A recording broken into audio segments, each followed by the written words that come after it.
राधे राधे महाराज जी। मेरा प्रश्न कुछ भी नहीं है, बस मैं आपको देखने के लिए आया था, बस देख लिया, यही प्रश्न है मेरा। देख लिया, यही प्रश्न है। ये तो, राधे राधे गुरुजी। तो समाधान है। गुरुजी आपके चरणों में कोटि कोटि प्रणाम। जी गुरुजी मेरा आपसे ये सवाल था कि संसारिक जीवन और आध्यात्मिक जीवन में बैलेंस कैसे बनाया जाए, क्योंकि हमें नौकरी पेशे वाले आदमी सुबह 9 से लेकर शाम को 7 बजे तक हम नौकरी करते हैं, उसके बाद आगे मन भी करता है कि हम आध्यात्मिक जीवन में रहें, बट घर गृहस्थी के अंदर टाइम नहीं मिल पाता उन चीज़ों के लिए। मतलब हम चाहते हैं कि एक एनजीओ खोलें और लोगों की सेवा करें, मतलब ऐसा मन में ख्याल आता है। तो आप कुछ ऐसा बताएं जिससे बैलेंस बना रहे दोनों मतलब जीवन में। जगत के साथ करते रहिए व्यवहार और जगन्नाथ से अर्थात भगवान से करते रहिए प्रेम, ये बन गया बैलेंस। बिल्कुल बिल्कुल। संसार से अच्छा व्यवहार रखिए, पत्नी से, बच्चों से, परिवार से, बिल्कुल। और भगवान से प्रीति करिए, प्रेम करिए। तो ऐसा होगा कि व्यापार व्यवहार से चलता है। सही बात। अच्छा व्यवहार, एक अच्छा व्यवहारिक होना चाहिए। आजकल के लोग अच्छा व्यवहारिक नहीं होते ना, अच्छा व्यवहार नहीं है उनका। जरा जरा बातों में गुस्सा करते हैं, जरा जरा बातों में चिड़चिड़ाने लगते हैं। ऐसे में बाजार में आप ज़्यादा दिन रह नहीं सकते। व्यापार की दृष्टि से बात कर रहा हूँ। यदि व्यापारी हैं आप तो ग्राहक आके आपको डांट भी देता है, कैसा तुमने सामान दे दिया सड़ा पचा, तो आपको 2 बातें ग्राहक की सुननी पड़ती है, फिर भी आपको प्यार से उसको रिझाना पड़ता है, क्योंकि वो आपका ग्राहक है। ग्राहक मीन्स ईश्वर। तो अच्छे व्यवहार से अच्छे व्यापारी बन जाओगे।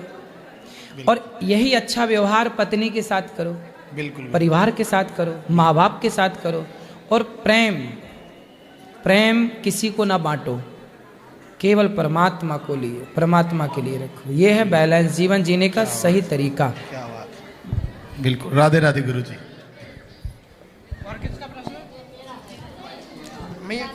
सब ना खड़े हो जाना मेरी माँ।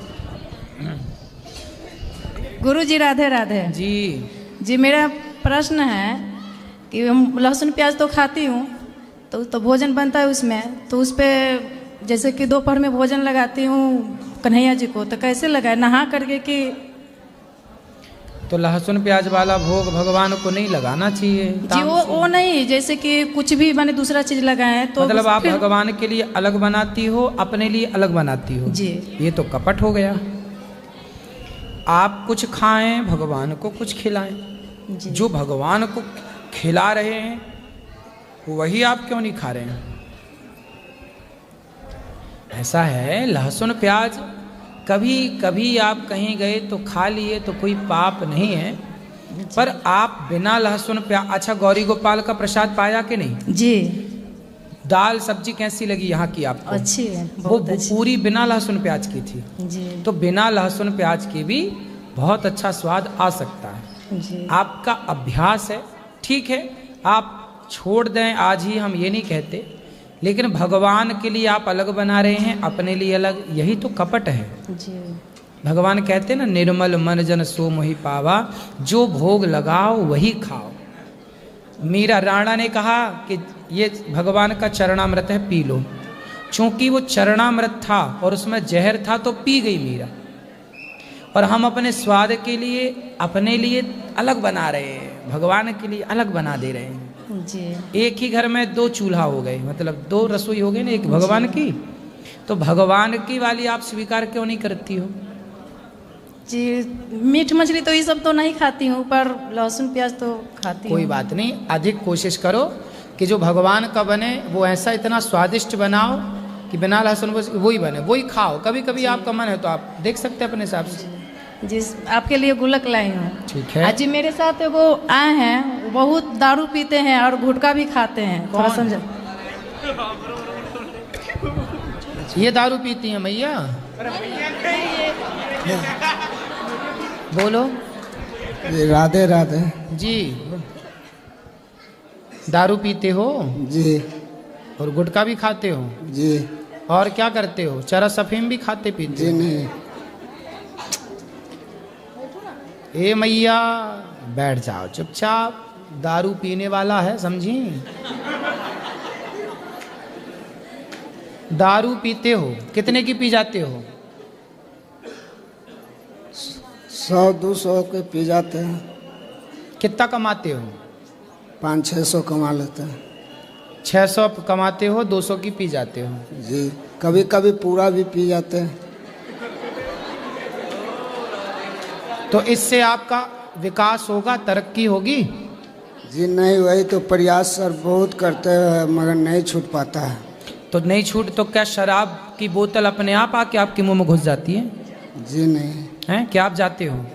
हम जाते हैं। शराब पीना अच्छा है कि बुरा है? बुरा है। शराब पीने से आपका फायदा हुआ कि नुकसान? नुकसान होता है। तो फिर जानते हो तो काहे पीते हो? शराब पी के अपना नुकसान क्यों करते हो? पता नहीं, पैसा आते ही मन बाबा करने लगता है कि बस शराब ही पैसा नजर आए। आए तुरंत पत्नी को दे दिया करो, अपने पास रख ही मत करो। सही है? घर पे ही रहते हो ना, साथ में रहते हो? जी, तो पैसा जैसे ही आए, कहाँ काम करते हो? बस गांव से 10-12 किलोमीटर दूर। तो वहाँ पे क्या रोज की मजदूरी मिलती है नहीं, कि महीने का मिलता है? 15 दिन महीने पे मिलता है। तो सुनो, पैसा लेने इनको भेजा करो पत्नी को, ये ले आया करे पत्नी है। हाँ, जो भी है, पत्नी तो पत्नी है, कोई भी हो। सुनो, पत्नी को भेजा करो जी, हैं। तो तुम्हारे पास पैसा हो गई नहीं तो पियोगे क्या? फिर भी कोई दोस्त यार मिल गया पिला देता है जबरदस्ती। अच्छा, तो चलो दोस्त यार वाला धीरे धीरे छोड़ देना, कम से कम अपने तो नहीं खर्च होंगे, अपने तो बचेंगे वो पैसे से। बच्चों को, बच्चे हैं आपके? जी, कितने? 5। 500 कमाते और 5 बच्चे। जी, 500 रुपया दिन में 500, 5 बच्चे, अच्छा है। तो 5 बच्चे में क्या क्या है? बेटा बेटी? 2 ठो लड़का 3 ठो लड़के। अच्छा, तो 2 लड़का को भी शराब वराब पिलाते हो? जी नहीं। क्यों? वो भी शराब पीने लग जाएंगे, आप पियोगे। भाई, माँ बाप जैसे होते हैं बच्चे वैसे ही तो होते हैं। तो आज पक्का वादा करो कि पहला तो जो पैसे कमाते हो पूरा पत्नी को दोगे, और जो दोस्त यार हैं, कल को आपके बेटे को भी ऐसे दोस्त यार मिल गए जो उनको शराब पिलाने लग जाएंगे, तो आपके बेटे को ये संगति शराबियों की जो मिलेगी वो संगति सही होगी कि गलत होगी? गलत हो। तो आपको जो संगति मिली है वो सही है कि गलत है? गलत है। गलत संगत छोड़ो, हमारी संगत करो, हमको अपना दोस्त बनाओ, हम आपके दोस्त मित्र यार बने। जी, ठीक है? शराबी तुम्हें दुनिया पिला पिला के बर्बाद कर देगी, क्या पाओगे?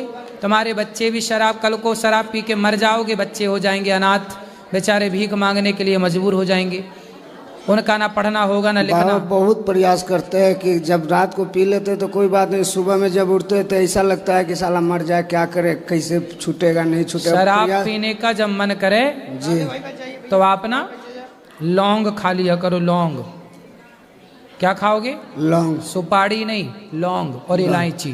जी, वो भी देसी इलायची, दाने निकाले खाओ, खरीद के नहीं, वो वाली पैकेट वाली। ठीक है? छोड़ना तो पड़ेगा, आपका मन पक्का होगा तो आप छोड़ देंगे। शराब और आप में लड़ाई है, अब जीतना आपको है। आप बताओ, जीतोगे कि हारोगे? पक्का मन बना लो कि नहीं पियोगे, हैं? हाँ? पक्का मन बनाओ कि नहीं पियोगे?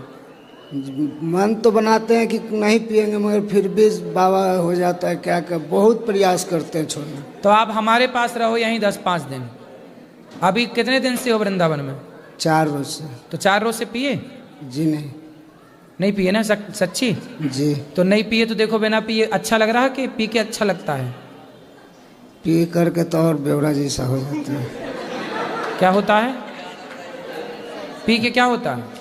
और बेकार हो जाता है, बेवड़ा जैसा हो जाते हैं। अच्छा, नहीं पिए तो अच्छे हो, पीते हो तो बेकार हो जाते हो। तो जब देखो शराब आपको बेकार करती हो तो बेकार क्यों होना? 4 दिन जैसे आप बिना पिए रह गए, ऐसे 8 दिन भी रह लोगे, ऐसे 1 महीने भी रह लोगे, ऐसे सालों भी रह लोगे, और ये आपकी भलाई है। छोड़ देना, ऐसे ही पक्का मन बनाना जैसे यहाँ बना है। ठीक है? भगवान आपको सुखी रखे। अब नहीं पीना? जी नहीं। राधे राधे। गुरुजी राधे राधे। जी। गुरुजी, हमको जैसे थोड़ा दिमागी प्रॉब्लम है। क्या दिमाग बाहर आ जाता है? नहीं, जैसे कभी कभी ठीक रहता है और कभी कभी जैसे लगता है कि किसी के मार दे, किसी के कुछ कर दे, जैसे। तो पति को मार तो नहीं देती हो? जी नहीं। फिर तो दिमाग खराब किस तरह से है? जैसे अपने आप ठीक रहेंगे जैसे झंझनाहट टाइप के अपने आप लगेगा कि सब मानो बिखरा पड़ा है, चाहे ये चाहे वो। योग किया करो, योग। क्या करोगी? क्या कहे हैं? योग किया करो, योग। योग। हाँ, जी। आता है योग नहीं, करना? नहीं। सीखो। योगा करने से जो ब्लॉकेज हैं शरीर के खुल जाते हैं। हाँ। लंबी गहरी सांस भरना, कपालभाति, भस्त्रिका प्राणायाम करना, सूर्य नमस्कार की 12 आसन करना, इससे क्या होगा कि आप स्वस्थ रहेंगे, ये सब झंझनाहट नहीं होगी। हाँ जी। और प्राणायाम किया करो, जी। है ना?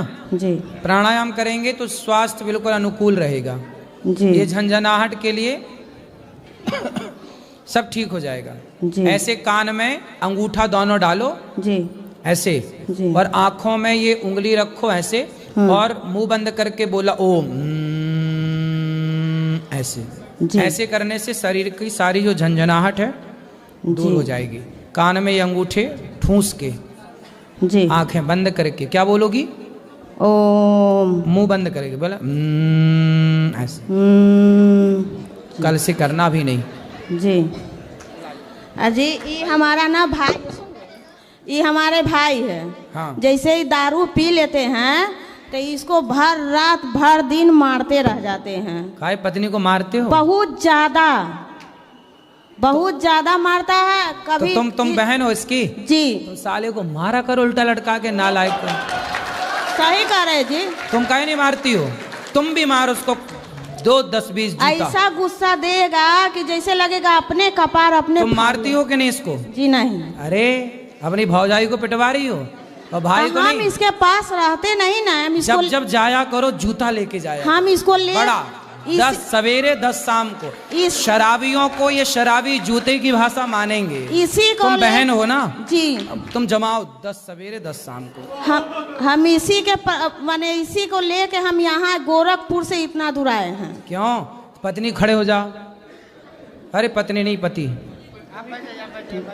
तुम काहे पत्नी को मारते हो? 2 बात करा उसको भाई से। नशे में हो जाता है बाबा बोले ना, साले बहुत ऐसे नशा, अपने को मार जूते से, एक जूता ले ले और अपने को मार जूते से। पत्नी को काहे मारता है?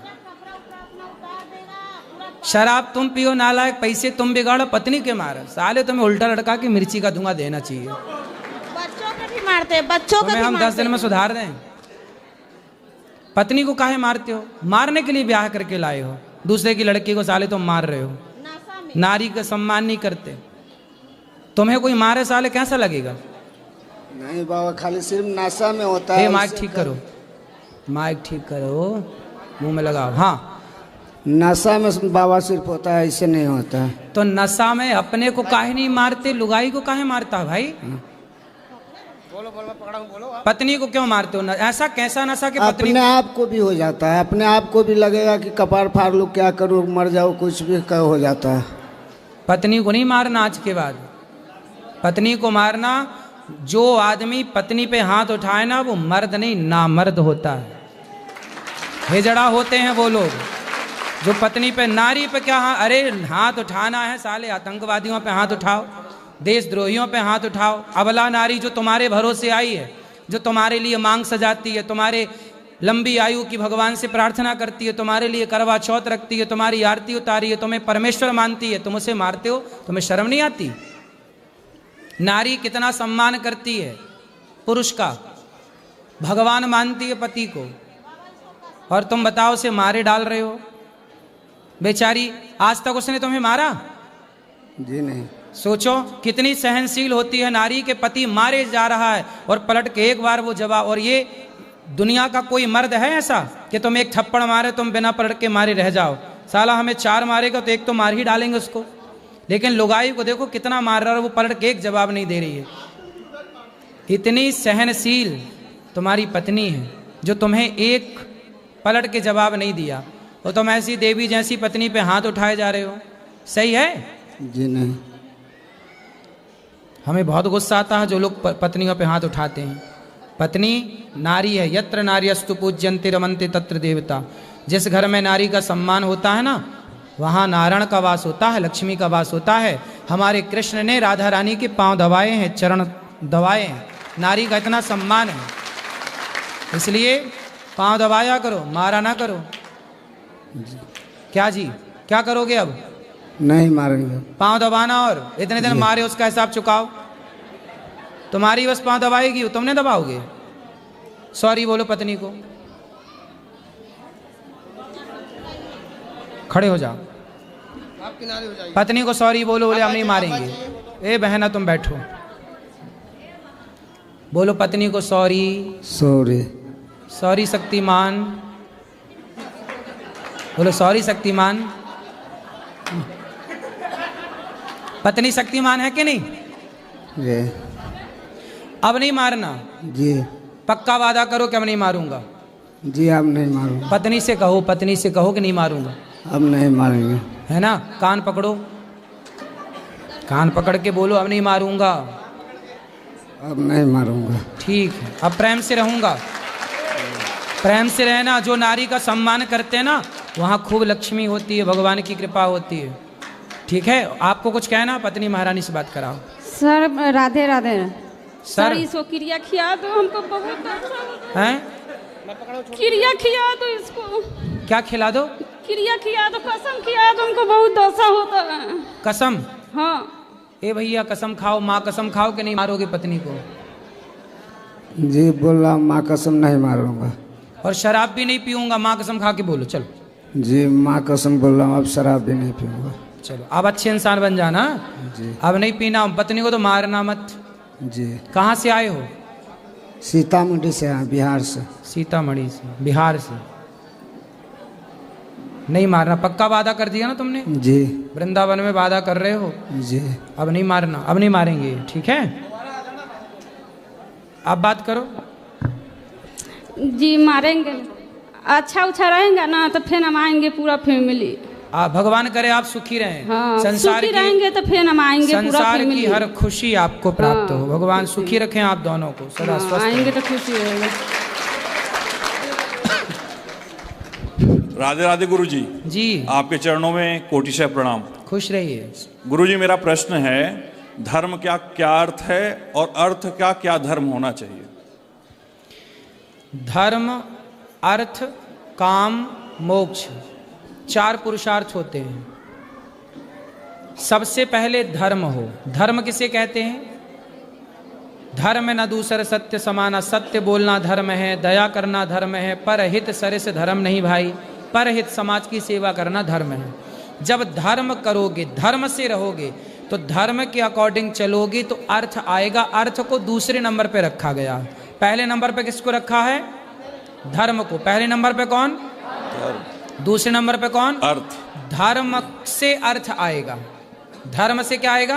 अर्थ। अर्थ। अर्थ से कामनाओं की पूर्ति होगी, काम। और जब कामनाएं पूर्ति हो जाएंगी तो मोक्ष, आदमी मोक्ष का अधिकारी हो जाएगा। तो जीवन में पैसा कमाओ।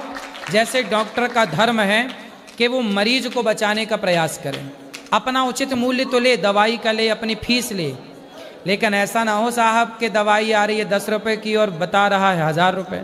ये तो अधर्म हो गया।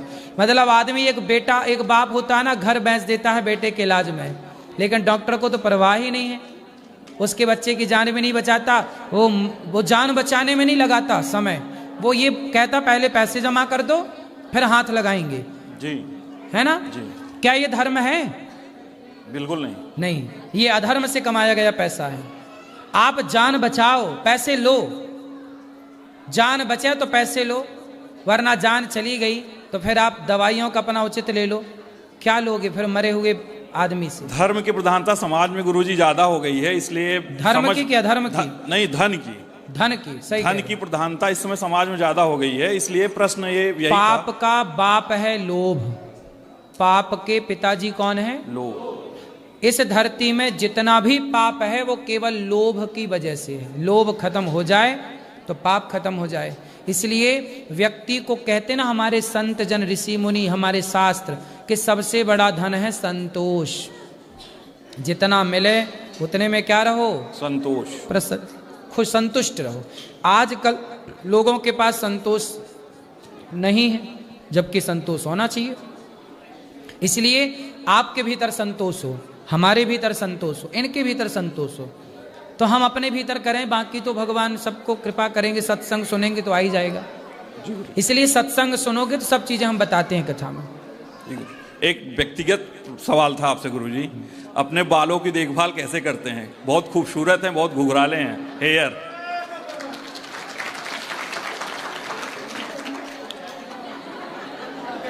बालों में शैम्पू और कंडीशनर लगाना बंद कर दो।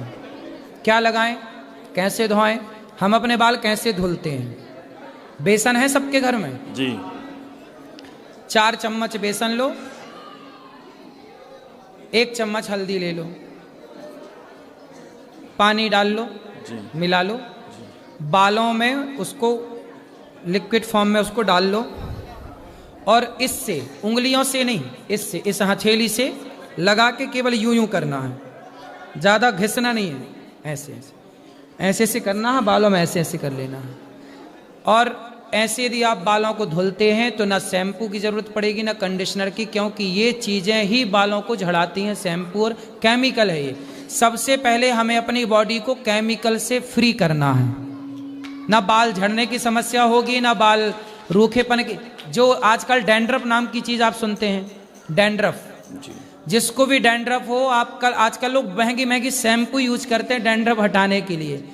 एक दिन बेसन हल्दी जो हम बता रहे हैं इस तरह से बालों में लगाइए, आपका डैंड्रफ भी गायब होगा और बाल लंबे चलेंगे, ना झड़ने की समस्या। लेकिन अब आपको लोगों को ना ये सब करने में थोड़ा दिक्कत जाती है, कौन बेसन लाए, कौन हल्दी लाए, पूरी वॉशरूम ना हल्दी हल्दी हो जाती है। बेसन गंदी नहीं होती, साफ कर लो साफ। लेकिन आप जो इसमें हजारों का खर्चा करते हैं दवाई दारू में, वो बचेगा। आप अपने चेहरे पे, मैं हल्दी, बेसन और कभी कभी मुल्तानी मिट्टी, हल्दी बेसन सबसे बेस्ट है चेहरे पे।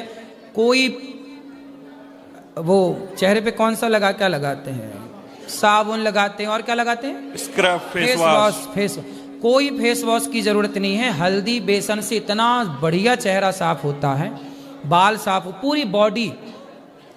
मैं साबुन ना के बराबर लगाता हूं, कभी 2-4 महीने में नहीं लगाता, ना के बराबर आप मान लीजिए, ये समझ लीजिए लगाता ही नहीं हूं, है ना। हल्दी बेसन, और हमारे यहाँ गौमूत्र और गोबर। आपको पता है गोबर से जब अभी भगवान नारायण की प्रतिष्ठा हुई, लोग हंसते हैं, लोग मजाक उड़ाते हैं, हमारे सनातन धर्म में ये विडंबना है।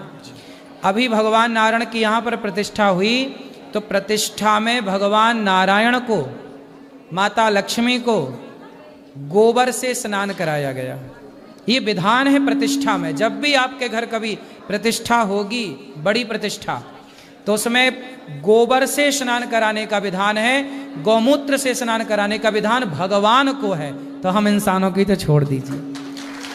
गुरुजी, कभी कभी महीने में एक बार गोबर से नहाया करो। गुरुजी, मेरी माता और मेरी बड़ी माता आपकी परम भक्त हैं, आपके सत्संग को बराबर सुनती हैं और आपके बालों की विशेष तारीफ करती हैं। इसीलिए उन्होंने कहा था जब जाना तो जरूर प्रश्न करना। मैं जौनपुर जिले के विधानसभा बदलापुर के कवेली गांव से आया हूं और मेरी माता जी आपसे मिलना चाहती, मैं अगली बार उनको लेके आऊंगा। बिल्कुल ले आइएगा। तो मैया को बताना कैसे बाल धुलते हैं। धन्यवाद। चरण स्पर्श गुरुजी। जी राधे राधे गुरुजी। जी गुरुजी, मैं यूपी पुलिस में हेड कांस्टेबल के पद पे हूँ और कभी कभी मैं जानता हूँ कि ये चीज़ गलत हो रही है और फिर भी निर्णय नहीं ले पाता हूँ, जिससे पिछले कुछ ऐसी चीज़ें हुई हैं जिनको मैं कभी कभी सोचता हूँ कि ये गलत हुआ है और अब सुधारा नहीं जा सकता। तो भविष्य में मैं क्या करूँ कि मैं जानता हूँ कि ये सही है तो मौके पे बोलूँ या उनके लिए कुछ अच्छा करूँ। क्या पेशा है आपका? क्या? मैं यूपी पुलिस में हूँ, स्पेशल सेल में। पुलिस में है जी। ऐसा है कि आप ना सदा अच्छे सच्चे राह पर चलिए, गलत को गलत कहिए और सही को सही कहिए, परवाह मत करिए। देखो, नौकरी हमारा पेशा है जी, हमारा धर्म उससे बड़ा है। हमारा धर्म है सत्य। हम पुलिस में हैं, हम नौकरी करते हैं, इसका मतलब ये नहीं कि हम झूठ पर चलेंगे, गलत करेंगे, गलत को बर्दाश्त करेंगे। सच बोलकर भी आप जीवन जी सकते हैं। माना कि सच बोल करके आप सबको अच्छे नहीं लगेंगे, लेकिन आप भगवान को बहुत अच्छे लगेंगे। नेकी पर चलिए। जी गुरु जी, लेकिन मैं ये जानना चाह रहा हूँ कि मुझे पता होता है कि ये चीज़ गलत है, और जहाँ मुझे बोलना होता है वहाँ तक तो मुझे पता है कि यहाँ बोलना चाहिए, और जब लास्ट मोमेंट आता है तो मैं वहाँ नहीं बोल पाता हूँ, जबकि मेरे बोलने से वो चीज़ कुछ हद तक सुधारी भी जा सकती है। तो बोलो ना, सच की आवाज़ उठाओ। तो गुरुजी वो अंदर से पता नहीं क्या हो जाता है, लास्ट टाइम मैं विचलित हो जाता हूँ और चाहता खूब हूँ कि मैं किसी के साथ गलत ना करूँ, कभी कोई किसी प्रकार ऐसा है कि जब द्रौपदी की साड़ी उतर रही थी तब भीष्म पितामह चाह रहे थे कि मैं बचाऊं, पर बचा नहीं पाए। तो आप भीष्म पितामह ना बनिए।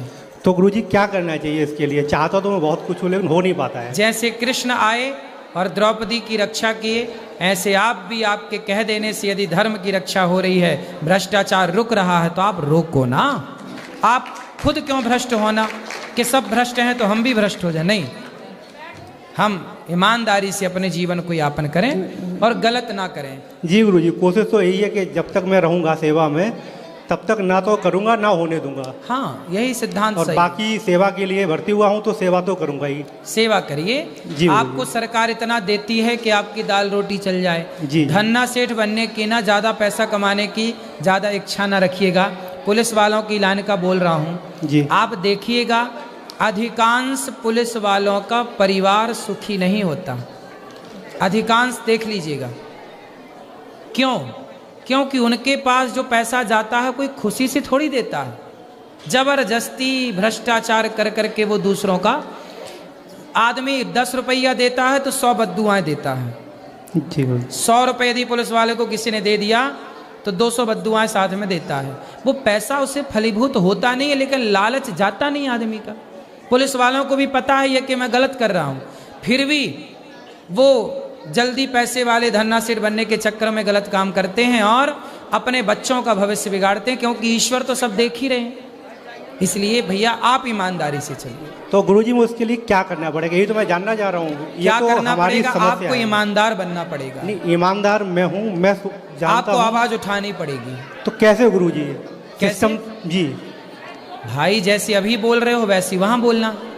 लेकिन यहाँ तो आपके सामने बोल सकते हैं। अच्छा गुरुजी, आप पुलिस वालों के लिए कोई एक स्पेशल संदेश देना चाहें जिससे कि सुधार हो, या कुछ अपेक्षाएं जो कमियां लगती हैं आपको पुलिस के अंदर? जी, पुलिस वाले देखो 24 घंटे तैनात रहते हैं देश की सेवा में। काम तो पुलिस वालों के बिना होना नहीं है किसी का। देश नहीं चलेगा पुलिस के बिना।